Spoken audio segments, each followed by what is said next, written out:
The email arrived at 3:17 p.m. on a Tuesday, 3 days after we buried Alex. I was mindlessly scrolling through work messages, trying to distract myself from the hollow ache in my chest, when I saw the sender's name. For a moment, I forgot how to breathe. If you've ever received a message that changed your life, stay until the end to see how one email completely transformed mine.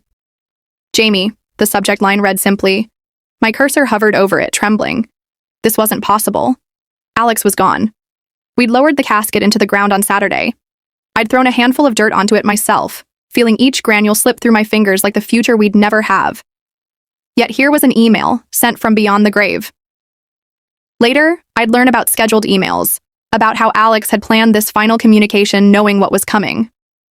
But in that moment, staring at my screen in my sterile corporate office, surrounded by the trappings of what I'd always considered success, it felt like a miracle.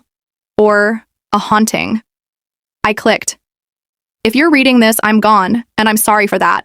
But before you continue, I need you to do something for me. Stop whatever you're doing. Close your door. Turn off your notifications. This isn't something to skim between meetings. My hands shook as I followed these instructions, Alex's voice so clear in my head I could almost hear the words rather than read them. We'd been best friends for 12 years since that first day of college when we ended up as randomly assigned roommates. Me, meticulously organized with a 5-year plan, and Alex, chaotic and present, arriving with mismatched luggage and no plan beyond experience everything. We shouldn't have worked as friends, everyone said so, but somehow we balanced each other perfectly. Alex pulled me into the moment when I was too focused on the future. I provided structure when Alex's spontaneity veered towards self-destruction. For over a decade, through relationships, career changes, and cross-country moves, we remained constants in each other's lives. Or so I thought. The truth was, while I'd been climbing corporate ladders and accumulating status symbols in Chicago, Alex had been silently drowning in Denver. Our weekly video calls had become briefer, less frequent. Just busy, Alex would say when I asked if everything was okay. And I, caught up in my own ambitions, my own definition of what made a life worthwhile, never pushed beyond that thin excuse. Now, staring at this email, I realized how much I'd missed, how completely I'd failed the person who knew me better than anyone else in the world. What I'm about to tell you, Alex's email continued, is everything I wish I'd had the courage to say while I was alive. The things we all think but rarely speak aloud. My final gift to you is complete honesty. About life, about what matters, about how we're all chasing the wrong things. And Jamie, I'm starting with the hardest truth of all. You're on the same path that destroyed me. I felt those words like a physical blow. How could Alex think that? My life was together. I was successful by every measurable standard. I had the job, the apartment, the relationship, the social media presence that proved I was doing well. I was happy, wasn't I? As I continued reading, something inside me began to crack, a fissure in the carefully constructed identity I'd built. By the time I finished Alex's message, that fissure had split wide open, and nothing would ever be the same again. This is the story of how my best friend's final words shattered my perception of success, connection, and purpose, and how that shattering ultimately saved me. Alex and I met during freshman orientation at Northwestern. I arrived with color-coded luggage, a semester planner already filled out, and a clear vision: business degree, summer internships, management track at a Fortune 500 company. Alex showed up 3 hours late with a duffel bag, a skateboard, and a camera, having stopped to photograph a sunrise over Lake Michigan because it was too beautiful to ignore. Our dorm room quickly became a visual representation of our differences. My side, organized, minimal, functional. Alex's side, a creative explosion of photography prints, books stacked in precarious towers, and an ever-changing collection of found objects that had stories to tell. I was initially irritated by the chaos, but something about Alex's approach to life intrigued me. "You plan everything so carefully," Alex said one night as I mapped out my 4-year academic strategy. "Aren't you afraid you'll miss what's happening right now?" It was the first of many questions that would gently challenge my rigid worldview. I dismissed it initially, but the thought lingered, creating the first hairline crack in my carefully constructed future. Our friendship solidified during finals week that first semester. I'd been pulling all-nighters, surviving on energy drinks and determination when I collapsed from exhaustion. Alex found me, practically carried me back to our room, and forced me to sleep. When I woke up panicking about my economics final, Alex handed me organized study notes. My chaotic roommate had actually created a structured study guide based on my class materials. You take care of everyone else? Alex said simply. Someone needs to take care of you. That moment changed everything. I realized Alex wasn't just some carefree spirit without direction. There was purpose in that apparent chaos, a deep attentiveness to what truly mattered in any given moment. And somehow, in that moment, I had mattered most. Over the next 4 years, we balanced each other. I helped Alex channel creative passion into a photography major with practical applications. Alex taught me to occasionally close my planner and experience something unscheduled. We were complementary forces, each making the other more whole. After graduation, our paths diverged geographically, but not emotionally. I pursued my MBA and entered corporate America as planned. Alex built a photography career in Denver, specializing in nature and environmental work. We maintained our connection through weekly video calls, visits whenever possible, and a constant stream of messages, links to articles the other would appreciate, photos of small moments worth sharing, voice notes sent while walking to meetings or hiking mountain trails. Success looks different on everyone, Alex told me when I was offered a promotion that would require 60-hour work weeks. Just make sure the success you're chasing is actually yours and not someone else's definition. I laughed it off. Of course, this was my definition of success, the trajectory I'd planned since I was 18. The salary increases, the title changes, the expanding apartment, the growing investment portfolio. I was building exactly the life I wanted. Wasn't I? Have you ever realized too late that someone was struggling? Drop a comment below if you've experienced this painful hindsight. Looking back, I can pinpoint when things began to change with Alex. The shifts were subtle at first. Our weekly calls occasionally postponed, then sometimes missed entirely. The vibrant stories about adventures and photography projects gradually replaced by briefer updates. The camera that had been an extension of Alex's arm appeared less frequently in our video chats. Just tired, Alex would say when I asked if everything was okay. Work is busy. I accepted these explanations because they fit neatly into my own experience. We were in our early 30s, establishing careers, building foundations. Being tired and busy was the expected narrative. Besides, my own life was increasingly consumed by professional demands, networking events, and a relationship with someone who shared my ambitions and schedule. When Alex's social media posts became less frequent, I barely noticed. I was too busy crafting my own carefully curated online presence, showcasing my professional achievements and picture-perfect relationship. When our calls grew shorter, I attributed it to mutual time constraints rather than Alex withdrawing. When visits were postponed, I was secretly relieved to not have to rearrange my packed calendar. The last time I saw Alex in person was 8 months before the end, at my housewarming party for the downtown condo I'd purchased. Another checkbox on my success list. Looking at the photos now, I can see what I missed then. While I was radiant with achievement, Alex's smile didn't reach those once bright eyes. While I talked enthusiastically about my 5-year plan, Alex quietly watched, nodding but no longer challenging me to consider alternatives.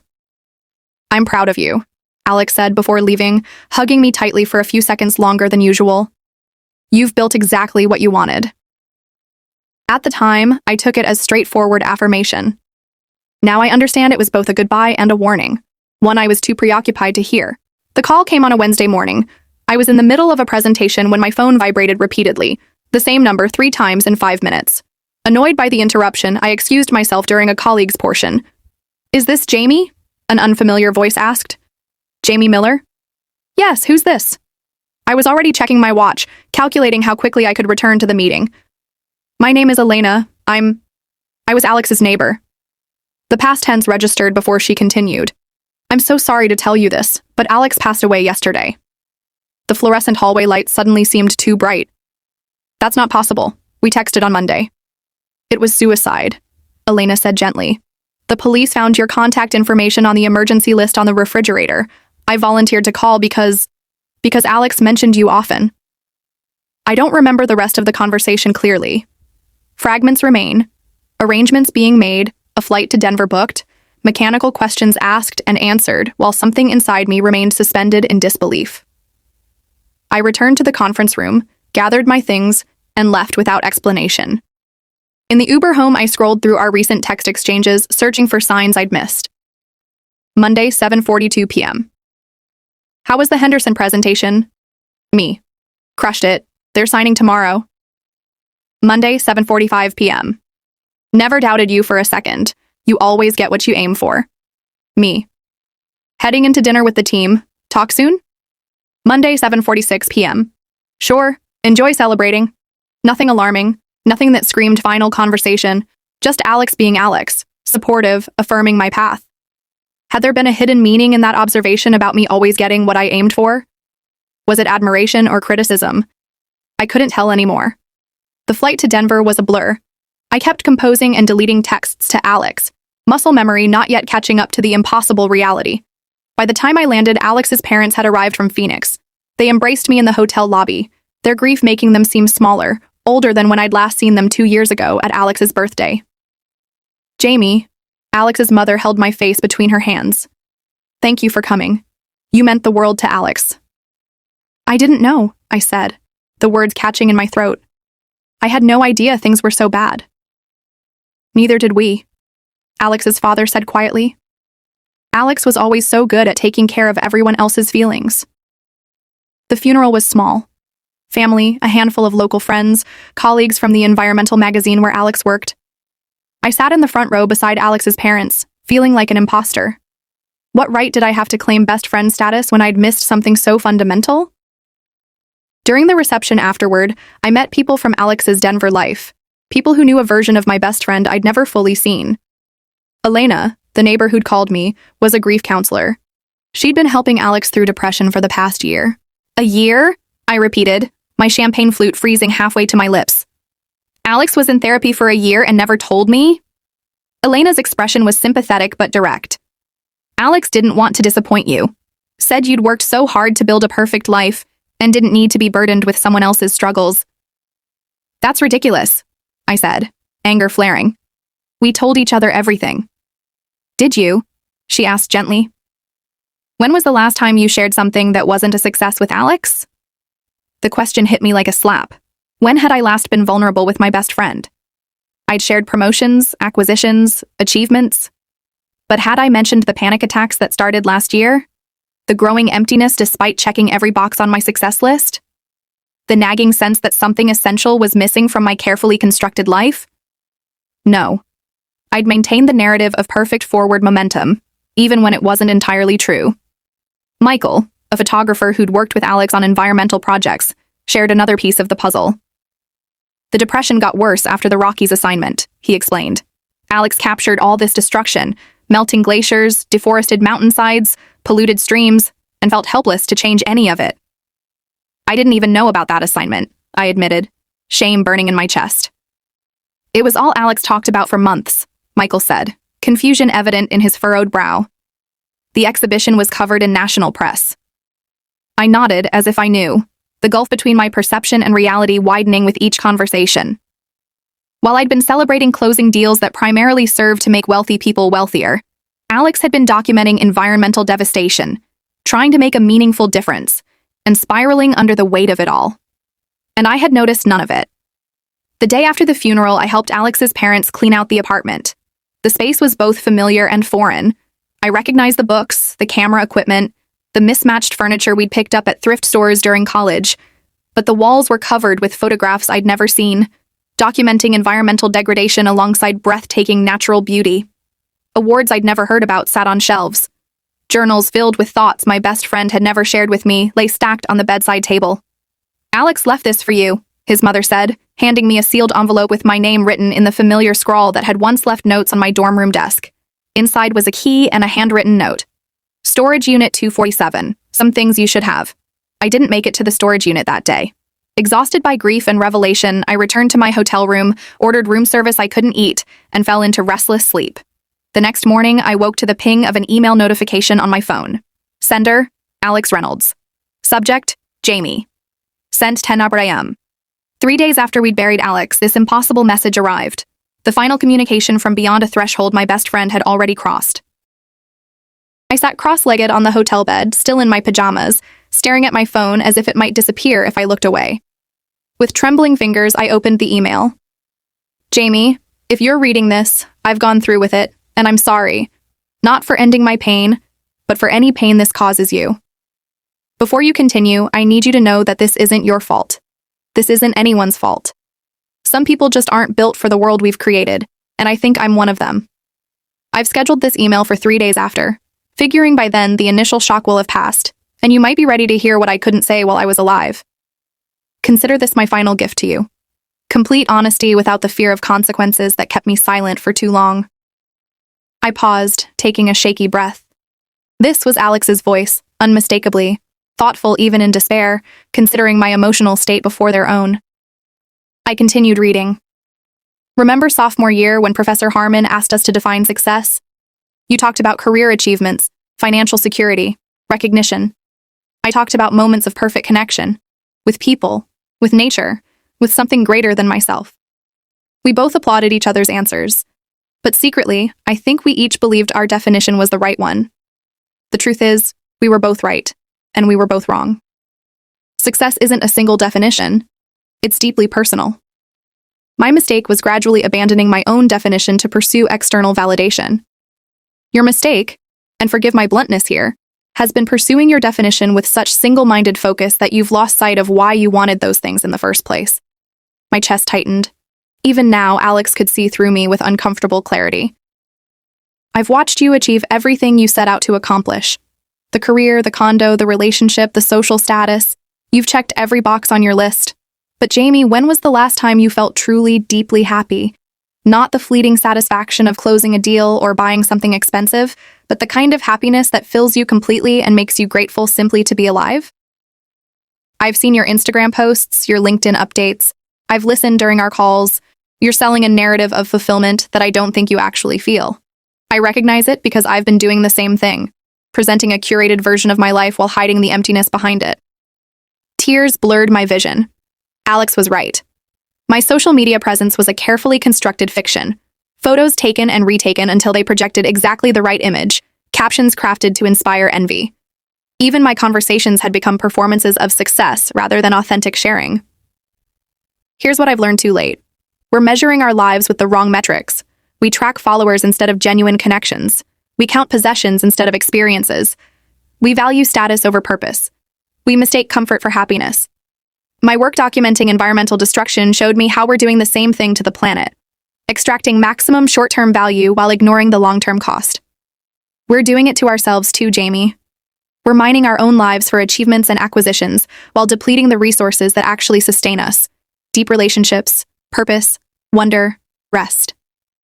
I thought about my 60-hour work weeks, my perpetually postponed vacation plans, the friends I'd lost touch with because they weren't strategic connections, the hobbies I'd abandoned because they didn't contribute to my professional brand, the relationship that looked perfect on paper but left me feeling lonely even when we were together.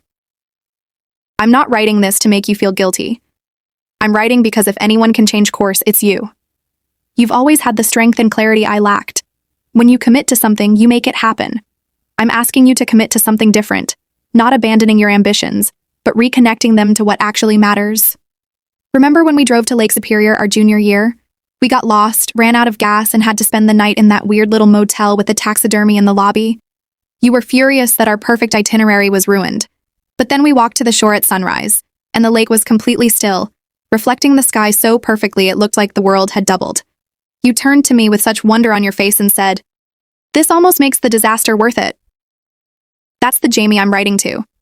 The one who could recognize magic even when it didn't fit the plan. I remembered that moment with perfect clarity.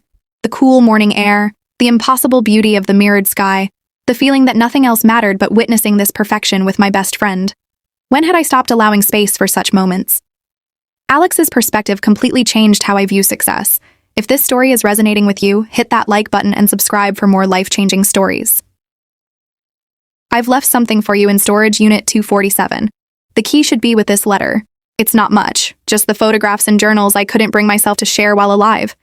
They tell the truth about my journey these past few years, both the beauty I witnessed and the darkness I couldn't escape. Maybe they'll help you understand. Maybe they'll help you see differently. I'm not asking you to abandon the life you've built. I'm asking you to examine it honestly. Are you fulfilled or just busy? Are you connected or just surrounded? Are you pursuing purpose or just success? These aren't rhetorical questions, Jamie. They're the questions I wish I'd had the courage to answer before it was too late. Here's my final request. Take one day, just one, and live it entirely according to my definition of success. No checking work emails, No social media, no networking or brand building or achievement hunting, just pure presence, connection, and meaning. See how it feels, see what it reveals. You always told me I helped you see the world differently. Let me do that one last time. I've loved you since the day you color-coded my chaotic class schedule and stuck it to my desk freshman year. You've been the voice of reason and structure in my life. Now I hope I can be the voice of meaning in yours. With love and hope for the life you haven't lived yet, Alex. I read the email 3 times, each reading peeling away another layer of the protective shell I'd built around myself. By the 3rd reading, I was sobbing. Not just for Alex, but for myself. For the gradual way I'd abandoned what mattered for what impressed. For how I'd been complicit in my own emptiness.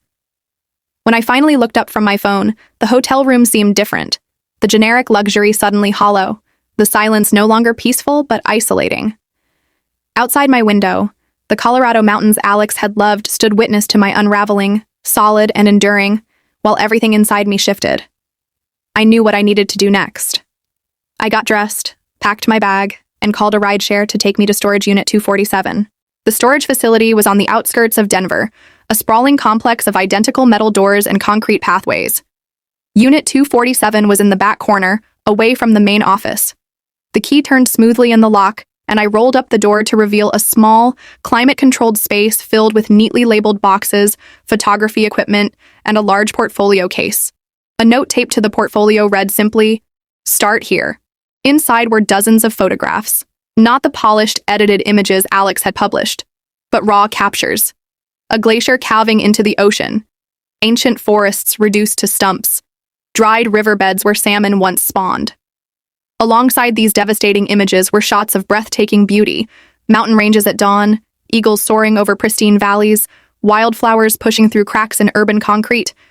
Each photo had a handwritten note on the back, not technical details about aperture or shutter speed, but emotional responses. Cried for an hour after shooting this. Felt hope here for the first time in months. Wondered if anyone would ever see this before it's gone. I moved to the boxes next. One contained journals, dozens of them, dating back to our college years. I opened one from 2 years ago, when Alex's messages had first begun to grow shorter, less frequent. Talk to Jamie today. Everything I'm feeling seems trivial compared to their achievements. Who wants to hear about my existential crisis when they're closing million-dollar deals? Better to keep it light, supportive. That's what friends do, right? Celebrate each other's successes without burdening them with your doubts. My chest tightened. All those conversations where I dominated with stories of my professional triumphs, never creating space for Alex to share these deeper struggles. Had I been so self-absorbed that I'd made my best friend feel their pain was inconvenient? Another box held letters, some addressed to me but never sent, others to Alex's parents, a few to former lovers.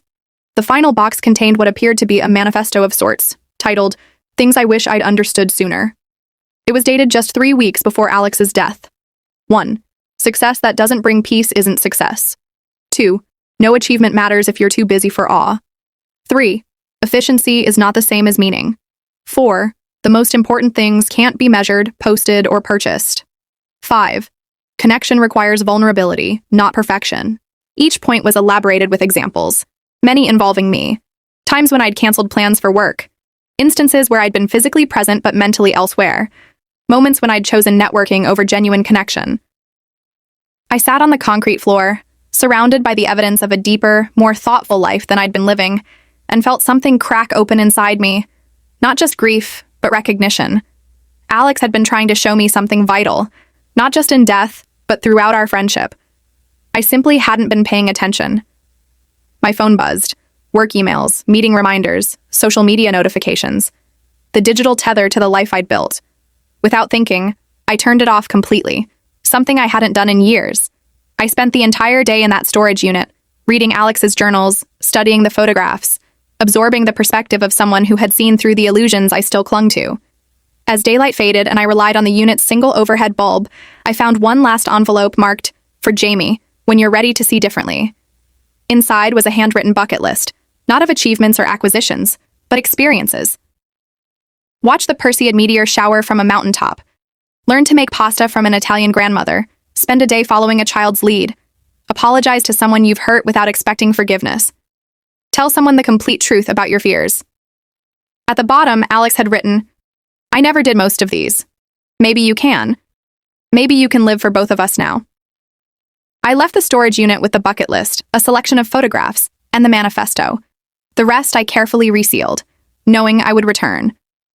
On the ride back to my hotel, I watched the city lights blur through tears, seeing Denver as Alex might have, not as a collection of buildings and opportunities, but as a human ecosystem, fragile and interconnected. My resistance came later, after the initial emotional impact had softened. On the flight back to Chicago, I began rationalizing. Alex had been depressed, their perspective skewed by mental illness. Their criticism of my choices wasn't objective, but colored by their own struggles. I couldn't just abandon the life I'd worked so hard to build because of one person's perspective, no matter how much I loved them. By the time I landed, I'd nearly convinced myself that the appropriate response was modest adjustments, perhaps more vacation time, more regular check-ins with friends, a donation to an environmental charity in Alex's name. Nothing that would fundamentally disrupt the trajectory I'd established. I returned to work the following Monday. My colleagues were sympathetic but clearly relieved I was back. Deadlines were looming, clients were asking for me specifically. I slipped back into my routine with practiced ease, the intensity of my storage unit revelations fading with each meeting, each email, each familiar task. Then, 3 weeks after Alex's funeral, I found myself presenting a marketing strategy to a logging company seeking to rebrand their clear-cutting operation as Sustainable Forest Management. As I clicked through my polished slides, I glanced down and saw Alex's manifesto peeking from my bag. No achievement matters if you're too busy for awe. In that moment, surrounded by people nodding approvingly at my clever wordsmithing designed to obscure environmental destruction, something inside me finally broke completely, or perhaps finally healed. I didn't finish that presentation. Mid-sentence, I stopped speaking, closed my laptop, and walked out of the conference room. My boss followed me to my office, concerned and confused. I handed him my company ID and told him I needed to take a leave of absence, effective immediately. When he asked how long, I answered honestly, I don't know. That afternoon, I sat in my immaculate condo surrounded by expensive things that suddenly seemed meaningless, and made a decision. I would honor Alex's final request. I would take one day, just one, and live it entirely according to their definition of success. No work, no social media, no networking, just presence, connection, and meaning. I chose the following day, a Wednesday. I silenced my phone, left my laptop closed, and walked out of my building with no destination in mind. For the first time in years, I had no schedule, no objectives, no metrics for success. I ended up at Lake Michigan, where Alex and I had spent countless hours during college. I sat on the shore and simply watched. The play of light on water, birds diving for fish, children building sand castles with complete absorption. 3 hours passed without my noticing, without my reaching for my phone once. An elderly man with a sketchbook sat nearby, capturing the horizon with deft, practiced strokes. When he noticed my interest, he smiled and showed me his work, decades of the same view, changing with seasons and years. I've been drawing this lake since 1973, he told me. It's never the same twice. That's the miracle of paying attention.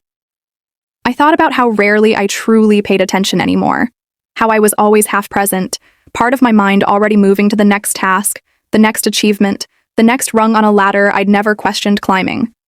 That evening, instead of ordering delivery to eat while working as I typically did, I called Morgan, a college friend I'd gradually lost touch with as our paths diverged. To my surprise, she was free for dinner. Over pasta at a small neighborhood restaurant, we reconnected without pretense. I didn't mention my job once. Instead, I asked about her work teaching art to children with disabilities, and found myself moved to tears by her stories of small breakthroughs and unexpected moments of beauty. You seem different, she observed as we shared dessert, more like the Jamie I knew in college. I'm trying to be, I said, and found myself telling her about Alex, about the email, about my day of living differently. One day isn't enough, she said gently, but it's a start. She was right. One day became 2, then a week, then a month. My leave of absence turned into a resignation. My relationship ended, amicably but inevitably, as we both recognized we'd been together for the wrong reasons, compatible on paper, but not in the ways that truly mattered. I didn't abandon ambition entirely. Alex never suggested that was the answer. Instead, I redirected it. I used my marketing skills to help environmental nonprofits communicate more effectively. I downsized to a smaller apartment and used the proceeds to fund a photography scholarship in Alex's name. I started keeping a journal, documenting moments of connection and wonder rather than achievements and acquisitions. The transformation wasn't always smooth. I had panic attacks about money, about career trajectory, about whether I was making a terrible mistake. Old friends drifted away, uncomfortable with my new priorities. Family members worried I was having a breakdown. There were days I questioned everything and nearly returned to my former path. But then I would look at Alex's photographs on my wall, read a passage from their journals, or remember the feeling of sitting by the lake with nowhere to be and nothing to prove. And I would recommit to this different way of measuring a life. A year after Alex's death, I returned to Denver and visited the storage unit again. This time, I wasn't alone. I'd connected with others who had loved Alex, Elena, Michael, former colleagues from the environmental magazine. Together, we sorted through the remaining items, sharing stories and creating plans for an exhibition of Alex's work. As we worked, Elena asked me, "Do you think Alex would be proud of the changes you've made?" I considered the question carefully. I think Alex would say I'm asking the wrong question. The point isn't making someone else proud, even someone I loved. The point is living authentically, according to my own deepest values. She smiled. That sounds like something Alex would say. Alex's final message gave me a second chance at living authentically. Hit subscribe and turn on notifications so you never miss another story about life's most powerful lessons. I still have the corporate skills, the drive, the ability to execute plans efficiently. But now these serve a different purpose, not accumulation or status, but meaning and connection. I've learned to balance structure with spontaneity, achievement with presence, doing with being. Every day, I try to see the world through Alex's lens, noticing beauty in unexpected places, questioning systems that prioritize profit over people and planet, creating space for wonder amid responsibility. I haven't abandoned ambition. I've redirected it toward what truly matters. Alex's final gift wasn't just honesty, it was perspective. And while I would give anything to have my friend back, I carry their vision forward in how I now choose to live. Not perfectly, not without struggle, but with increasing authenticity. That's how my best friend's final message changed how I see the world. And in changing how I see, it changed everything else.